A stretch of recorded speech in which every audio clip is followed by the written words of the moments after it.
فاروق اعظم کی تاریخ شہادت بھی لوگ یاد نہیں رکھتے. یکم محرم الحرام ہے، محرم کی پہلی تاریخ کو مدینہ پاک میں یہ واقعہ پیش آیا. تیری شہادت کی گواہی دینے کے لیے فجر کی نماز آئے گی،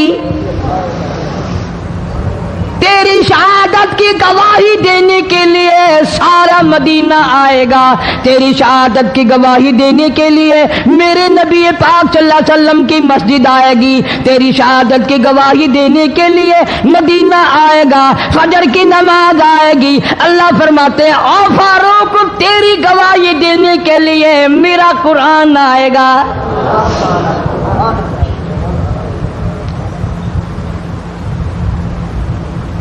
نماز پڑھاتے ہوئے اللہ نے ایسی دعا قبول کی، مسجد نبوی ہو، محراب نبی کا، منبر نبی کا، مسجد نبی کی، شہر نبی کا. کون سا شہر؟ لا اقسم بہذا البلد، میرے محبوب مجھے تیرے اس شہر کی گلیوں کی قسم،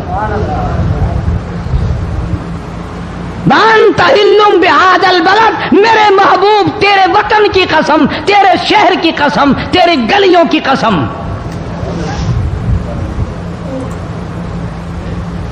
اتنا بڑا عظیم جوان پیش امام بنا کھڑا ہے، نبی کے مصلی پہ کھڑا ہے. بے ایمان منافق نے چھرا مارا، نماز میں چھرا مارا، قرآن پڑھتے ہوئے کو چھرا مارا، فجر کی نماز پڑھاتے ہوئے کو چھرا مارا. وہ فاروق جو انصاف کا اتنا بڑا علم بردار تھا، مدینے میں ہے، زلزلہ آ گیا، بھونچال آیا زمین میں، ہم لوگ دعا مانگیں گے، ڈر کے مکان چھوڑ کے باہر بھاگیں گے، دکانوں سے باہر نکل جائیں گے، دب کر نہ مر جائیں. فاروق کی شان بتاؤں، کوڑا اٹھایا اور زمین پہ مارا، اسکن ٹھہر جا، زمین پہ کوڑا مار دیا، درہ مار دیا، ٹھہر جا، زمین ٹھہر گئی. یوں فرمایا میں تجھ پہ انصاف کرتا ہوں، تجھے ہلنے کی اجازت نہیں، تجھے ہلنے کی اجازت نہیں. زمین ٹھہر گئی. کسی نے آ کر خبر دی آتش فشاں پہاڑ سے لاوا نکل رہا ہے، آگ نکل رہی ہے، بستیاں جل رہی ہیں اور وہ آگ چل رہی ہے. فاروق اعظم رضی اللہ تعالیٰ عنہ نے اپنی چادر اتار کر دے دی، فرمایا جلدی جاؤ آگ کے سامنے یہ چادر کر دو اور آگ کو بتا دو یہ فاروق اعظم کی چادر ہے.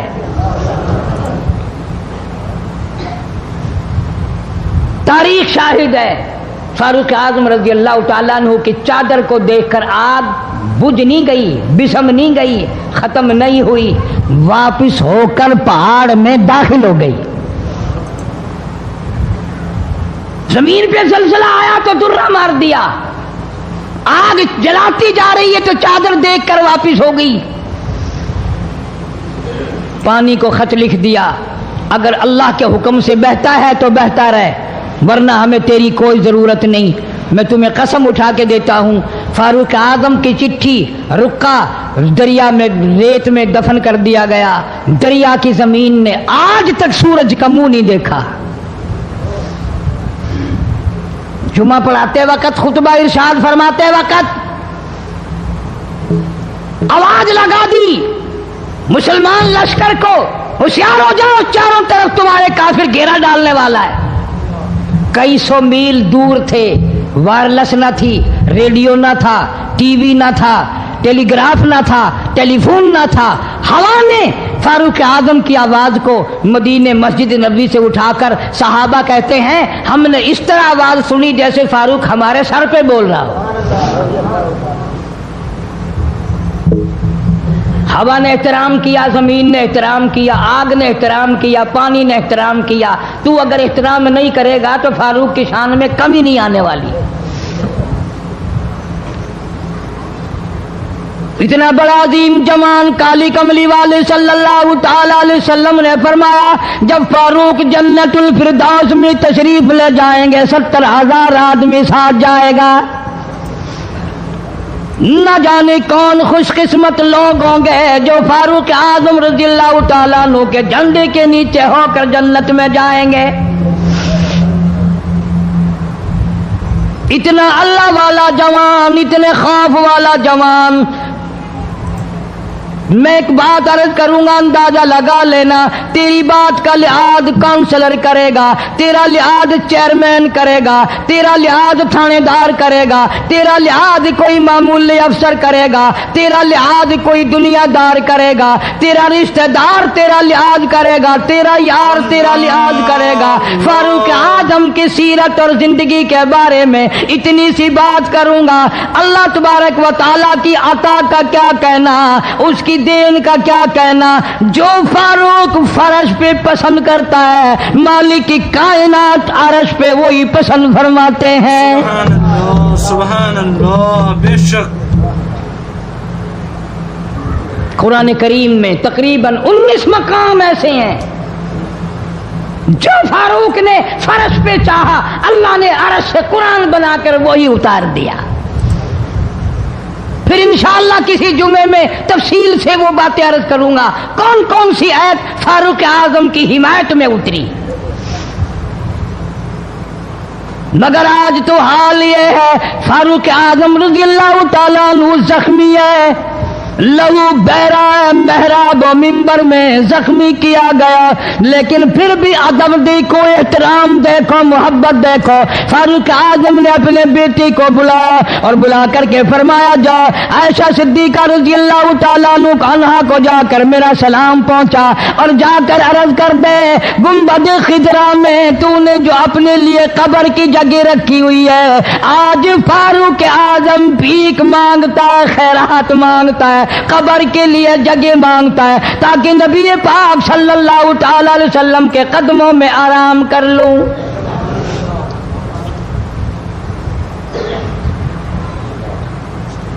حضرت عبداللہ بن عمر رضی اللہ تعالیٰ عنہ تشریف لے گئے، جا کر حضرت عائشہ صدیقہ رضی اللہ تعالیٰ عنہ سے سلام عرض کیا اور یوں فرمایا کہ جا کے یوں کہہ دینا کہ ہے چھپا منہ کفن میں آج عمر،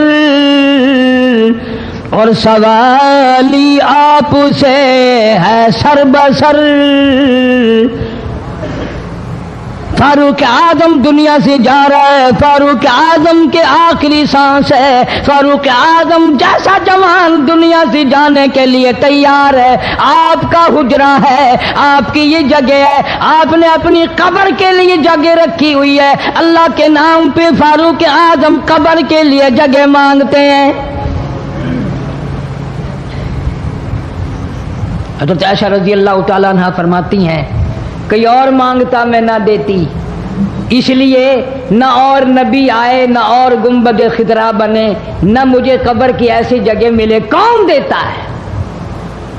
خدا کی قسم، اما عائشہ صدیقہ رضی اللہ تعالیٰ عنہ نے وہ صدقہ کیا، دنیا کی تاریخ کو شرمندہ کر دیا۔ اسے معلوم ہے کہ مجھے قبر کی جگہ باہر ملے گی، اپنے خامن اور اپنے ابا ابو بکر سے دور ملے گی، لیکن یوں فرمایا، عبداللہ مانگنے والا وہ جوان ہے، جواب دیتے ہوئے شرم آتی ہے، مجھے معلوم ہے کہ فاروق وہ جوان ہے جس کو میرے محبوب نے جھولیاں پھیلا پھیلا کر مانگ مانگ کے لیا تھا، اس لیے جواب نہیں دے سکتی، جہاں میں نے اجازت دے دی۔ پر فاروق اعظم رضی اللہ تعالیٰ عنہ کا انصاف دیکھو، واپسی آئے تو فرمایا، عبداللہ مجھے اٹھا کے بٹھاؤ، لیٹے لیٹے اما عائشہ صدیقہ کا جواب سننا بے ادبی سمجھتا ہوں، مجھے اٹھا کے بٹھاؤ، بٹھا لیا، جواب سنا دیا، پھر بھی فرمایا، عبداللہ نوجوانوں اور مسلمانوں میری آخری بات سن لو، اجازت مانگ لی، اجازت مل گئی، پھر بھی لوگ یہ کہیں گے دباؤ دے کر اجازت لے لی، زبردستی اجازت لے لی، ڈانٹ دے کر اجازت لے لی، جب میرا دم نکل جائے، جب میرا منہ کفن میں چھپ جائے، میرے جنازے کو اٹھا کر عائشہ صدیقہ کے دروازے پہ لے جانا۔ دوبارہ اجازت مانگنا، نہ میں زندہ ہوں، نہ میری حکمرانی ہو، نہ میری حکومت ہو، نہ میرا ڈر ہو، نہ میرا خوف ہو، اگر اجازت دے تو گنبد خضرا میں دفن کر دینا، ورنہ عام جنت البقیع میں دفن کرنا۔ تم لوگ جانتے بھی نہیں فاروق اعظم کس مرتبے کا مالک ہے، عرش والے سے پوچھو یا گنبد خضرا کے مالک سے پوچھو۔ جنازہ اٹھا کر عائشہ صدیقہ رضی اللہ تعالیٰ عنہ کے دروازے پہ لے جایا گیا، پھر اجازت ملی، فاروق اعظم رضی اللہ تعالیٰ عنہ کو پھر روضہ اقدس صلی اللہ علیہ وسلم میں دفن کیا گیا۔ فاروق اعظم کی تاریخ شہادت بھی لوگ یاد نہیں رکھتے۔ یکم محرم الحرام ہے، محرم کی پہلی تاریخ کو مدینہ پاک میں یہ واقعہ پیش آیا۔ یہ تو سلسلہ چلتا ہی رہے گا قیامت تک۔ اللہ کے نام پہ مرنے والوں کی کمی نہیں، قرآن کے نام پہ مرنے والوں کی کمی نہیں۔ ہزاروں لاکھوں لوگوں نے شہادت کے پیالے پیے۔ امام حسین رضی اللہ تعالیٰ عنہ نے اپنے خاندان کی، اپنی تمام گھر کی قربانی پیش کر دی۔ میں اس بات کو تسلیم نہیں کرتا کہ امام حسین حکومت کے لیے مر رہا تھا، حکومت کے لیے لڑ رہا تھا، سلطنت کے پیچھے مر رہا تھا، حکومت اور مال و دولت کے پیچھے مرا تھا۔ نہیں، انشاءاللہ اگلے جمعے کو تفصیل سے عرض کروں گا کہ وہ حسین جس کی رگوں میں فاطمۃ الزہرا کا خون ہو، وہ حسین جس کی رگوں میں شیر خدا علی مرتضیٰ رضی اللہ تعالیٰ عنہ کا خون ہو، وہ حسین جس کو گھوٹی کالی کملی والے نے صلی اللہ علیہ وسلم نے اپنی لعاب کی دی ہو، وہ دولت کے پیچھے نہیں مر سکتا، وہ قرآن اور ایمان کے پیچھے مر سکتا ہے۔ اور ظاہر بات ہے آپ لوگوں نے بھی سن لیا، میں نے بھی سن لیا کہ ہمارے پاکستان کا صدر محمد ضیاء الحق 11 سال 1 مہینہ 12 دن حکومت کرنے کے بعد اس دنیا فانی سے رخصت ہو گئے۔ انا للہ و انا الیہ راجعون۔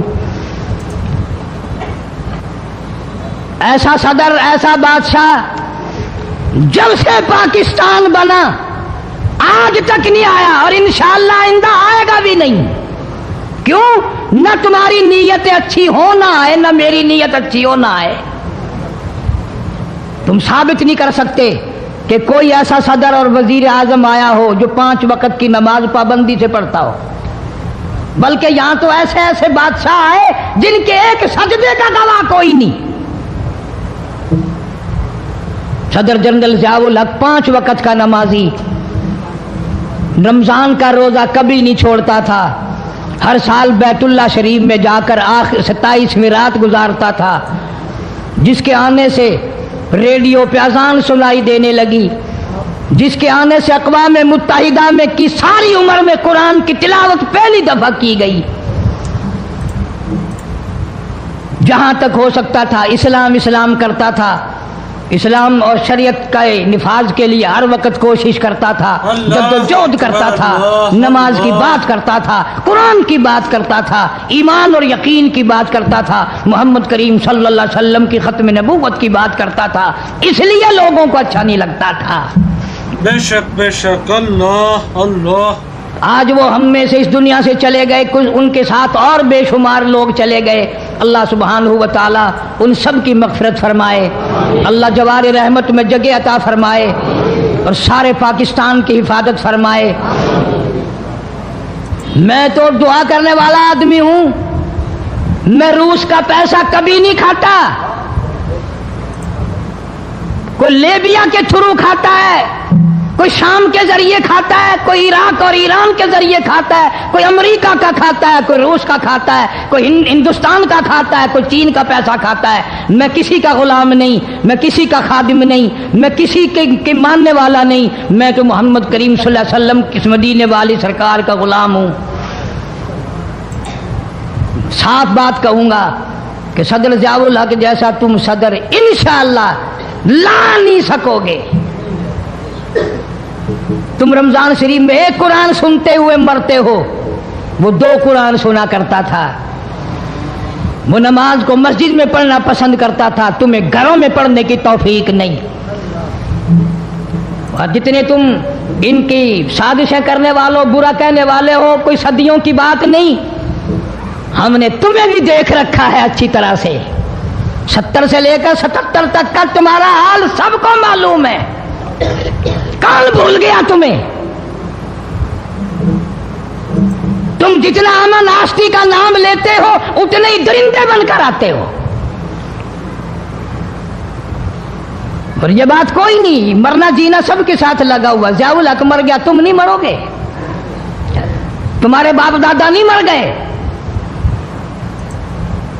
صدر ضیاء الحق کے بچوں کو تو پھر بھی کچھ نہ کچھ مل جائے گا، ممکن ہے تیرے بچوں کو جب تو مرے مانگی ہوئی بھیک کے ٹکڑے بھی نہ ملیں۔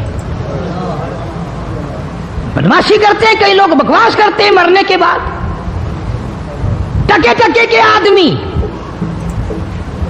جن کی شکلوں کی، جن کے وجود کی اس دنیا میں قیمت کوئی نہیں، وہ بھی کہتے ہیں بے ایمان مر گیا، تو بڑا ایمان والا ہے، منہ دیکھ ایمان والے کا۔ کوئی کہتا بڑا ڈکٹیٹر مر گیا، تم بڑے آل رسول میں سے ہو، تم کون ہو؟ سب سے بڑا ذاتی ظلم کرنے والے تم ہو۔ سبحان اللہ سبحان اللہ۔ دوستو یہ تھا آج کا قاری حنیف ملتانی صاحب کا خوبصورت سا دلچسپ بیان جو آپ نے سنا۔ میں امید کرتا ہوں آپ کو یہ بیان ضرور پسند آیا ہوگا۔ اس بیان کے آخر میں دوستو آج ہم آپ سے شیئر کرنے والے ہیں، حضرت علامہ نصفی علیہ رحمت اللہ ذکر کرتے ہیں کہ ملک الموت کسی شخص کے پاس آیا تو وہ شخص دیکھتے ہی ڈر گیا۔ ملک الموت نے کہا تم کیوں خوف کھا رہے ہو؟ اس نے کہا دوزخ کے باعث۔ فرشتے نے کہا کیا میں تجھے آیت امن نہ لکھ دوں جس کی برکت سے تو دوزخ سے محفوظ رہے؟ اس نے کہا ضرور عنایت فرمائیے۔ تو ملک الموت نے بسم اللہ الرحمن الرحیم تحریر فرما دی۔ جب اللہ تعالیٰ نے حضرت موسیٰ علیہ السلام کو فرعون کی طرف بھیجا تو اس کی سرکشی و بغاوت میں مزید اضافہ ہو گیا۔ اس پر حضرت موسیٰ علیہ السلام نے اس کی ہلاکت کی دعا فرمائی تو اللہ تعالیٰ نے فرمایا میرے کلیم آپ تو اس کے کفر کو دیکھتے ہیں مگر میں اس کے محل کے دروازے کی تحریر دیکھ رہا ہوں جس پر حضرت جبرائیل علیہ السلام کے ہاتھوں میں نے لکھوایا ہے بسم اللہ الرحمن الرحیم۔ اسی وجہ سے اسے اللہ تعالیٰ نے اس محل کی مقام کریم کے ساتھ صف فرمائی۔ امام راضی تیری شہادت کی گواہی دینے کے لیے فجر کی نماز آئے گی، تیری شہادت کی گواہی دینے کے لیے سارا مدینہ آئے گا، تیری شہادت کی گواہی دینے کے لیے میرے نبی پاک صلی اللہ علیہ وسلم کی مسجد آئے گی، تیری شہادت کی گواہی دینے کے لیے مدینہ آئے گا، فجر کی نماز آئے گی۔ اللہ فرماتے ہیں او فاروق تیری گواہی دینے کے لیے میرا قرآن آئے گا۔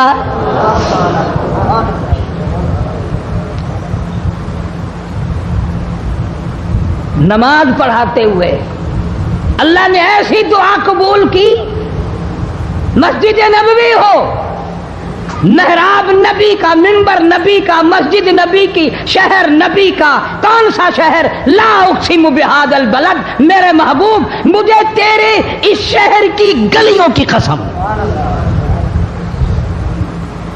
وانت حل بہذا البلد، میرے محبوب تیرے وطن کی قسم، تیرے شہر کی قسم، تیرے گلیوں کی قسم۔